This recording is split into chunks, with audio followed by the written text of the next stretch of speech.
this point in history, the Great War had raged for 36 years, and Sunset had managed to stay neutral in the war, despite the fact Sunset's neighbors to the south and east were at war with each other during the entire war. Neutrality allowed Sunset to enjoy peace, technological advancement, and, at this time, was one of the first nations to allow asylum for scientists and engineers to escape the war, forming the beginning of what would now be known as the Mad Scientists Union. Sunset's neutrality, however, would not be honored forever. The kingdom of Vespucci invaded the border city of Hummingbird, triggering the Seven-Day War between the kingdom and the Republic. Hummingbird was a major city with over 1 million people in it, a thriving economy, and it bordered the Sunset Republic, the Triple Alliance, and the Kingdom of Vespucci, a ripe target for any conquering army. Our story doesn't come from someone from Hummingbird, but someone from the small town of Rise, a town nestled into the Grey Mountains only 10 kilometers from the city limits of Hummingbird, one that, despite being so close to Hummingbird, would not be a target for the Kingdom of Vespucci. It was a small town in a series of small towns following the rail line, routing up and down the mountains for hundreds of kilometers, before ever finding another town with a population over 10,000. However, even though Rise was not important to the Kingdom of Vespucci, it would prove important to Sunset. The following records were obtained from a safe in the Rise radio station, a mixture of journal entries and a few audio recordings from the radio host. Very few records survived from Rise during the Seven-Day War, though from the records recovered, it makes sense why this may be the case. December 1st, 2702, from audio recording. Good morning, Rise! This is Revenant Robert, and I'm just wishing you all a happy Friday. The weather is going to be a perfect 12 degrees all weekend with only light clouds, meaning it's a perfect weekend to go camping in the Grey Mountains, or you can catch a quick train ride to Hummingbird if you're in the mood for Saturnalia shopping. After all, it's already December 1st, and if you haven't already started shopping, then you're already behind. Bellathor's General Store currently has a 3-week backlog on all of the most popular toys of the season. Even rounder balls are on back order. So, at this rate, if you don't have your toys yet, you either need to head to Hummingbird or you can head to North City to the far west. As crazy as it sounds, I actually had a letter written to me from a long-term listener of Rise Revenant Radio. I will be reading it out loud because it appealed to me with the lengths people will go to for their loved ones. Dear Robert, I am a husband and a new father. My baby will be celebrating her 1-year birthday in February. Last year, just a few days before Saturnalia, my wife got intense pregnancy cravings for fresh watermelon. Naturally, I drove down to Gale's grocery to see if they had any. Turns out they were completely out, so I drove down to Hummingbird to see if they had any watermelon. I went to 5 different grocery stores and they were all completely out of watermelon. So there I was at the payphone in Hummingbird, telling my wife I couldn't find watermelon anywhere. She told me she understood, but I could tell from how heartbroken she was over the phone. So I told her I would see her the next day because it was already dark. So, instead of finding a motel for that night, I drove down to a local farm I knew in the Triple Alliance, about an additional 10 kilometers south of the border. By the time I made it to the farm, it was almost midnight, but the farmer was still out. Thankfully, I bought 20 kilograms of watermelon from the farmer, and I made my way back to the border, only to be randomly stopped by Border Patrol. So there I am, with watermelons in the trunk, and the soldier is shining a flashlight in my face. while she tries to figure out if I'm a spy for the Triple Alliance. She's asking why I'm going to the Triple Alliance in the night, and why I'm returning the same night. I try to explain that I'm only getting my wife watermelons. So she stares me down and I stare back before she finally takes her flashlight away and says, "Yeah, that's stupid enough to be true. You're free to pass." And I go on my way to Hummingbird, where I get pulled over again by a police officer, asking what I was doing out so late at 2 a.m. So I had to explain again to another officer that I was just buying watermelons for my wife. This officer did not believe me until I showed him that in my trunk were bags full of watermelons. He then let me go on my way as I drove the rest of the way. So there I am, pulling into my neighborhood, and I pulled into my driveway just as another police officer pulled up behind me. So there I am, ready to explain why I'm out so late to the officer, as the officer told me I was being arrested for violating curfew, and one of my neighbors called the police on me. So I left the keys in the car and I was taken to the police station. And by the time I was done with all of the paperwork, it was 8 a.m. the next day, and I was given one phone call. So naturally, I called my home and my wife picked up. And the first thing I told her, "I have good news and bad news. The good news is I have watermelons for you in the driveway in the car, and the car is unlocked." She was so excited and happy it took her a minute before she realized I hadn't said what the bad news was. "What's the bad news?" "I'm down at the police station and I need you to pick me up." Well, this year for Saturnalia, I'm getting my wife a watermelon for Saturnalia. I'm going to try and avoid getting arrested for bringing watermelons to my wife. Well, my longtime listener, that is one of the funniest stories I have ever heard of, and I'm just glad that in the end, ev- everything worked out and that your wife got the watermelon she needed. And yeah, sorry about the curfew. That's still in effect. No driving after 3 a.m. and rise. But yeah, I definitely understand what it is like to go to great lengths for your wife. Jacob Christoph Rad invented sugar cubes because his wife was injured breaking sugar off the cob, and he didn't want her to be injured anymore. There's also William Stewart Halstead, who invented rubber gloves because he saw that his wife's hands were getting injured and chapped from performing surgery every day. And if you want to talk about a husband going to great lengths, there was a chef in the Roman Republic who created a brand new pasta and pasta sauce to help his wife eat after giving birth to their child. That chef's name? Alfredo di Lilio. He shares his name with the dish that he invented specifically for his wife. So, there's no shame in going out of your way for your wife. And even though you are arrested for it, I'm sure she appreciates what you did for her.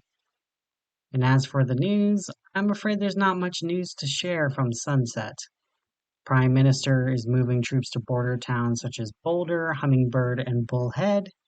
War isn't expected to be declared anytime soon, with 89% of people polled opposing joining the Great War. Of the 4% who want to join the war, 90% want to join with the Triple Alliance against the Kingdom of Vespucci. However, it is highly unlikely for war to be declared, since it has been 36 years since the Great War began, and about two-thirds of the population of Sunset were born after the war began. In more local news, it is expected to snow next week, and there will be the winter festivities. There is the Snowboy contest, the Snow Angel art show, and the Candlelight Path.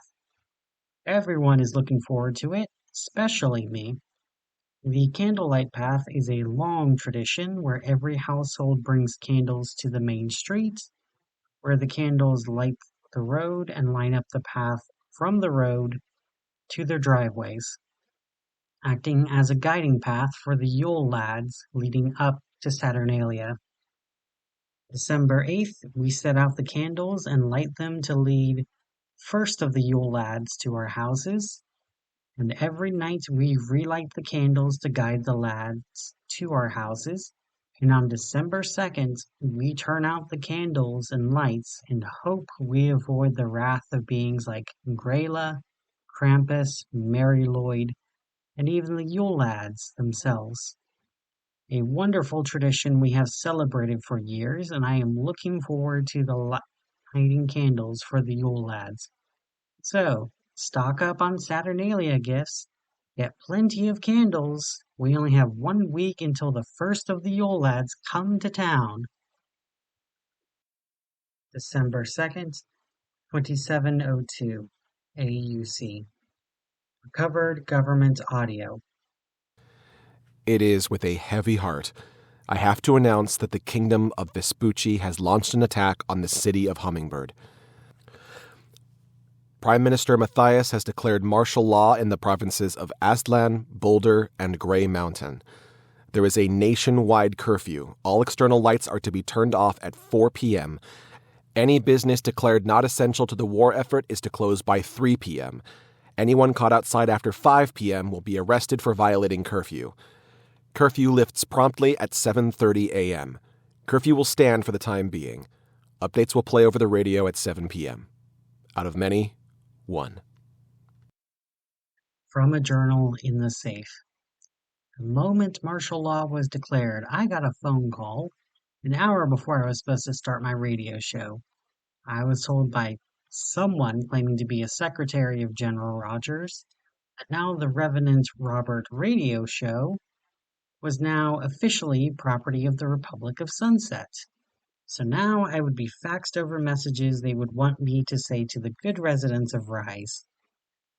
The faxes were long, but very thorough, and yet also completely useless.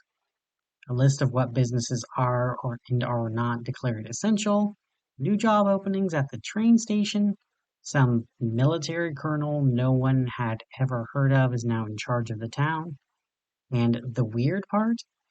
They had records they wanted me to play to the town. Some were in white packages delivered by a military courier for me to play this morning. And also a record in a black sleeve. The white text on it read, "Do not play except when ordered by Colonel Coulomb." So that's filed away where I keep my very special records that I only play on very special times on very special stations for my very special paying listeners. How long were they prepared for this? It takes up to 6 months just to make a single vinyl record. And there's over a dozen different records here, all with different dates and times they want me to play it. Do they just have blank records and then they record the announcement on it? If so, then why do they have so many ready so quickly? Did the Prime Minister somehow know about the invasion of Hummingbird beforehand? Or was it just a planned eventuality? Do they have hundreds or even thousands of different records recorded ahead of time for every eventuality? Recorded months or even years ahead of time and they just ship them across the Republic when they're needed? That seems like a lot of work and it doesn't seem very practical. The other option is that the Republic of Sunset recorded the news as it was happening, and somehow that feels even less practical. Even recording onto magnetic tape can take hours, and they had it delivered to me in minutes. I got the news of the invasion when the courier came, and I am the first one with the news. Though with all of the records in white sleeves with dates ahead of time, I worry about how much the military has planned for us. All I can do is reassure everyone outside that the government has things under control, and they certainly seem to have the vinyl, so surely they know what they're doing with the military intelligence. Audio recording with Robert's voice. Hello, Rise. It's Revenant Robert with news from the Prime Minister. As you know, war has been declared, and I am here to clarify a few things. All schools have been closed for the time being. Starting Monday, all school staff are asked to prepare the schools into a medical center for Sunset citizens evacuating from Hummingbird. Any and all able-bodied volunteers should report to Lieutenant Tracy in City Hall, who is in charge of repurposing the school into a medical center. Curfew is from 5 p.m. until 7:30 a.m., and any non-military personnel are to be in their homes or they will be arrested by military police for imprisonment for a minimum of 6 months. A special exception will be made for essential workers, which at this time are all staff at Rise Hospital, Rise Revenant radio station, all staff at Rise train station, all staff at Atslin Sheriff's Department, all staff at Atslin and Fire Department, and all staff at Petunia's Public House, and any vanguard efforts per League of Nations mandate. Emergency powers have been granted to Colonel Kulam, who is now the military commander of Atslan Province. As such, many civil services and courtesies are now either managed by the military or are suspended until further notice, and they are as follows. Right to civil court is suspended. Right to protest is suspended. Right to civil grievance is suspended. Right to strike is suspended. Right to moral objection to military action is suspended. Right to fishing and hunting in public land is suspended. Right to use public space and land is suspended. Right to contact, write, or speak to leadership is suspended. The elected office of Rise Municipal Mayor is suspended. City Council is suspended. The right to unrestricted media, including books, pamphlets, radio, television, and spoken word, is suspended, and restricted media will be dictated by Colonel Coulomb. The right to election is suspended. The right to abdication is suspended. The right to quit is suspended. The right to impeachment is suspended. The right to private property is suspended within all territory of the Atslan province declared military eminent domain. The right against asset forfeiture by the Republic of Sunset has been suspended. The right to avoid quartering soldiers without compensation has been suspended. The following services are now under the direct authority of Colonel Coulomb and Lieutenant Tracy. Medical services, electricity, water, asset distribution, telephone services, rail line, real estate, engineering, immigration, and law enforcement.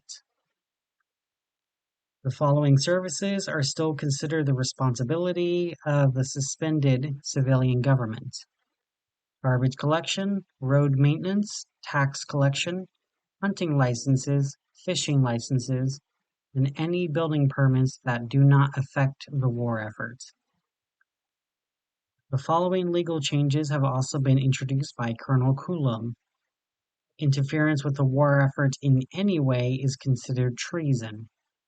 Any non-essential worker in Rise may be asked to aid in the war effort by any military personnel. Refusal to comply with military order will be considered treason. Food will be distributed by military personnel promptly at 10 a.m. every day. Any food that is kept within your homes may be seized at any time. But at this time, Colonel Coulomb is not seizing assets at houses if laws are not broken. These services are considered temporary until such time that the war is over. Out of many, one. December 5th, 2702 AUC. Collected journal entry. Those motherfuckers in National City really fucking did it. We get attacked from the east by the Kingdom of Vespucci, and here we are under occupation from our own military. In mere hours, they came from the train station, and next thing we know, there's soldiers everywhere we look on the street. Every God's damn corner, there they are, staring at us like they're all expecting a fight, and everyone is just trying not to act scared, because then the soldiers take it like a threat. On Saturday, when I went down to City Hall to pick up my rations, I was expecting protesters, or even an angry grandma yelling at the soldiers' faces. Instead, it was a very quiet line, and anxiety and tension so high that you could cut it with a knife. I didn't know what it was until I was close to the front of the line, and I could see on the City Hall steps was blood being washed away by some kids who were crying from their task, while the soldiers watched over them with their rifles at the ready. I learned later that one of the angry mothers of the town approached City Hall, trying to get an audience with Colonel Coulomb. When the soldiers refused her, she screamed at their faces with her kids at her side. The soldiers didn't even hesitate. They only lifted their guns and fired once at her. And to add insult to injury, they fired at 3 different people who tried to run up to help her. Now, with 4 dead people on the steps, the soldiers ordered the bodies dragged away, and then they ordered her kids to clean the blood and gore from the steps. They killed a mother, and then they ordered her children to clean up the mess left behind by her body. So after that, everyone got really serious really quickly about following Colonel Coulomb's orders. By 5 p.m., everyone was in their homes, and I was back in the radio station. It was also my home, and unlike everyone else, I was given just a little bit more freedom than others. The courier gave me a message from Colonel Coulomb. I would only share the news he gave me. No more radio shows, no more local news. I can't even share people's letters or phone calls. I can still play music, thank goodness, but otherwise I cannot share anything he doesn't like. On this side of the Grey Mountains, I can't even get broadcasts from the other side. There's no way for us to get help, and things feel like they're escalating. We found out how Colonel Coulomb was planning on enforcing the curfew and the lights out. Promptly at 5 p.m., all power is shut down to the houses, along with the gas and water. I don't think he knows the radio station has an emergency generator, but I'm keeping it off for now. When all the lights were off and the noises of the town were dead, we could hear the distant sounds of gunfire and explosions from Hummingbird. Even so far away, we could hear the fighting still happening in the city. I don't know what the fighting could be against, though. None of Colonel Coulomb's men have gone east. They've all been coming by train from the west and then just setting up in Rise. They're laying landmines out on the road leading from Hummingbird to Rise. They've even placed dynamite on the bridge, ready to blow it up and cut off all access to the eastern half of Aslan, leaving little doubt that there's no plans to take back Hummingbird, and that the Colonel is only planning an attack on Rise. At every intersection of town, there's machine gun nests eager to fire at anyone who is coming close. We're definitely not trying to rescue anyone from Hummingbird. We had a stream of refugees from the city during the first day. The soldiers opened fire on them all. No explanation given, They were all shot and dragged into a big pit to be set on fire. A fire so big that you could smell it everywhere you go in town, even indoors. You don't ever forget the smell of human flesh burning, and you never forget the realization that the air you breathe used to be your neighbor, your friend, someone that you knew personally. The first couple of days, people ring my phone practically off the hook. Everyone had something to say about martial law, about the occupation, about something the soldiers did. They wanted someone, anyone, to listen to them, to do something, to witness the fact that they were there. I was the only one they could reach who wouldn't hurt them nor turn them into the military. Only for the military to shut the phones off December 5th. And I have another message from the government to play tonight. Something I'm sure is going to go well. December 5th, 2702, AUC, 7 p.m. Government audio. Colonel Cullum has ordered all citizens of Rise to shelter in place and not leave their homes under any circumstances. Anyone leaving their home without military escort will be considered an enemy of the Republic. All essential workers will be escorted by the military to and from work. Landmines have been placed on all streets, and the only safe paths are known by the military. All citizens will be expected to have enough food and water stockpiled for a minimum of 2 weeks. If you hear a phone ring, ignore it. The military is testing the phone lines.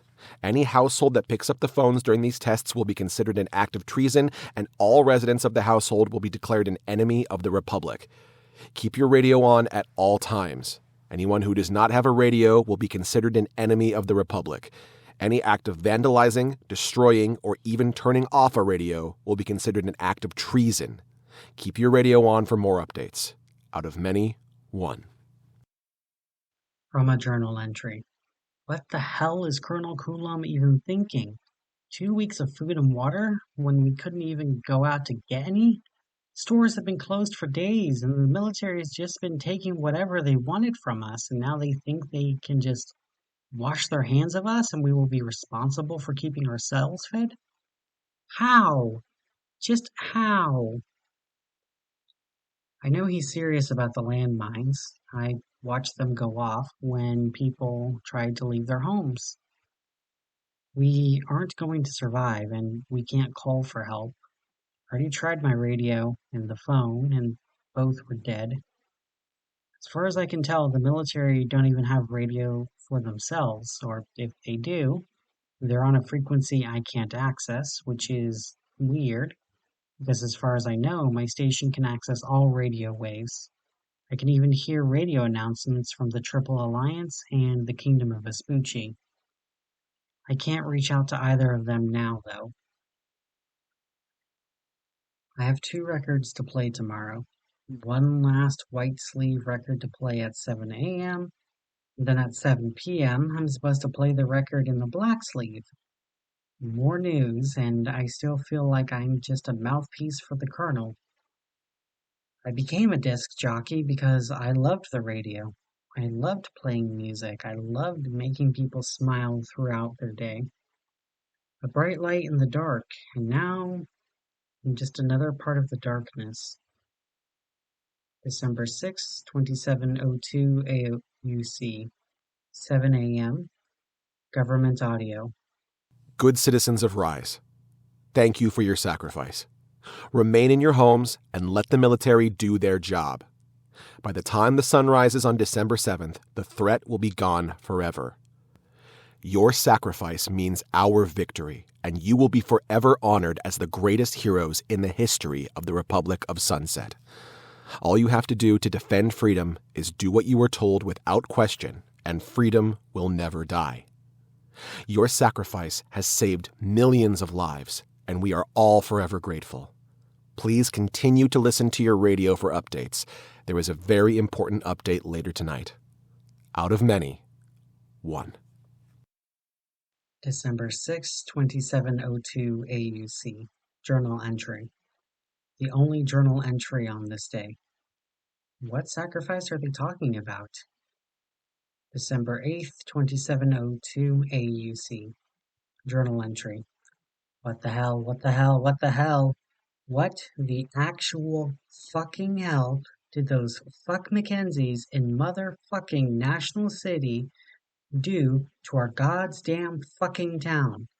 It was on the last vinyl, the one that everyone had to listen to. If I didn't keep my headphones on, I would have joined them. Sorry, calmer now. The last vinyl was played yesterday. I had my headphones on at the time, listening to gothic jazz while I put the black vinyl on the player, and I started it, playing it for everyone in Rise to hear. But it wasn't like anything I heard before. It was full of screeches, random bells, and maybe the sound of a trumpet playing in the background. It only played for a few seconds, and for a moment I thought it was horribly warped or something. Records will sound strange if left in the sun too long or if it bends or breaks. There's a lot of ways to damage the grooves. But as I took my headphones off and I tried to play it again, it didn't play anything at all. Apparently the record was so fragile it was only ever meant to be played once. Even when I tried to take it off the table, it snapped in my hands, well beyond repair. It was then I heard the screams from outside. I headed to the windows, expecting to see a few people approaching the military. What I saw instead was a bloodbath. I saw soldiers and civilians alike crouched over bodies, tearing into them with their bare fingers. Blood dripped from the strips of meat as they brought it to their mouths. In the distance, I could also see two soldiers in a machine gun nest fire at a group of blood-crazed revenants who swarmed over them like ants over beetles. And as they tore the bodies up, when the bodies stopped struggling, the revenants stood still and opened their mouths. While I couldn't hear what was happening inside the radio station, it seemed like the revenants were screaming, and then they were done screaming. The bodies started to twitch, and they rose again. Now a fresh revenant, even with their chest torn open, and the heart revealed to be still, the body still moved. Whatever that sound was, the revenants could play it and bring back the dead. Even pieces that were torn away from the body could move again when exposed to that sound, and the dead continued to move. I watched as they chattered among each other, as the soldiers outside grew less and less lively. Machine gun fire is quite deadly, tearing human beings into ground hamburger beef and bone shards. And yet, it still moved and made its way to the soldiers. Only the flamethrower seemed to stop the advancing revenants, but it took a long time, and the flaming bodies piled over the living, leaving none alive. And I watched as the separate pieces came together, the flesh tearing into itself and making a crude jigsaw puzzle, growing larger into these abominations, towering, shambling remains with many eyes, many mouths, and many limbs, crawling across the streets, licking up blood, and from their many mouths they screamed loud enough I could hear it inside the radio station. I'm in the sound booth to avoid the noise, trying to avoid attracting their attention. The phone has been ringing this entire time, but I refuse to answer it. Not because I trust Coulomb, nor that I trust the Prime Minister, but because I saw the revenants outside calling on the phones, screaming that same sound into the phones, and I worry that it might get out. All I can do is hope the military really cut off all access from the town. I know the town is heavily mined, but I fear that the mines aren't enough. The revenants can be torn to shreds and they will only form into new bodies. Bodies that will keep spreading, keep eating, and keep destroying. Whatever Colonel Coulomb released onto our town, I hope it fucking eats him. December 8th, 2702 AUC. Final journal entry. I got a fax, again from someone claiming to be the secretary of General Rogers. Apparently they're going to bomb Rise at 12 p.m. today. There's an order to share the news with the entire town through the radio. What town? I'm pretty sure I'm the only one left, and what is warning them going to do? If they're not sheltered already, they would have been dead a long time ago. And as for the bomb, I'm looking forward to it. I think some of the sound must have gotten through to me somehow, and it's just affecting me slower than everyone else. Earlier today, I just picked at an itch on my arm. I peeled away some of my skin, and the only thing that happened was I finally got relief from the itching. The bone beneath was visible, and I knew that I was already dead. No blood fell, my heart isn't beating, but I can still think. At least for now. The skin I peeled off started squirming like a worm as it wiggled across the floor, leaving slime like blood behind itself, slowly crawling to the door leading outside. I watched it, and I couldn't feel any fear, any terror. I didn't even feel disgusted. The only thing I felt when I saw it was a strong urge to get on the radio, to share a message with everyone. I smashed my microphone, so I think I'm safe, but the urge to speak is still there. I can feel the sound within my throat, struggling to escape, struggling to infect others, and the itchiness is all over me now. Even if I lightly scratch it, skin peels off and squirms. My mouth is screwed shut, but my tongue moves without me telling it to. And I know deep in my cold, dead heart that I'm already lost. It'll be noon soon. I will leave some of my tapes and journal in the fireproof safe.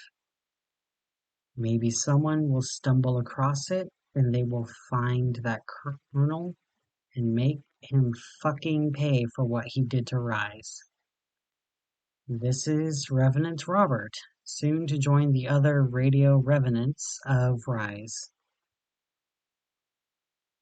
These records were recovered from ruins in the Desert of Glass, a massive glass desert on the border of Sunset and the Kingdom of Vespucci. The 7 Days War ended on December 9th, 2702 AUC, with the kingdom surrendering all gained ground, and no one really knows why. Rumor was that the Republic of Sunset showed the Kingdom of Vespucci a weapon so powerful that it permanently scared the kingdom into submission. According to official records, the town of Rise and the city of Hummingbird were reduced to glass by the Kingdom of Vespucci. What is known was that Colonel Coulomb was commended by Prime Minister Matthias on December 10th, 2702 AUC, for ending the 7-Day War. The next Prime Minister, Prime Minister Boyd, convicted Colonel Coulomb, Lieutenant Tracy, and ex-Prime Minister Matthias for war crimes, crimes against humanity, and crimes against the Republic of Sunset on August 13th, 2712 AUC. They were executed that very same day. Though the exact nature of the crimes are sealed until 2812 AUC, it is known that the jury voted unanimously to convict. Both the lieutenant and the colonel went to the gallows, insisting that they were only following orders, and that anyone else would have done the same thing that they did. Matthias only offered a single line to defend himself before he was hung before the entire continent. I did my best. The question does remain, are there more of those vinyl records out there? How did the Republic of Sunset even make something like that? Why would they ever make an Eigen-weapon like that? What stopped the Revenants? Are there more? And if there are more, who possesses it?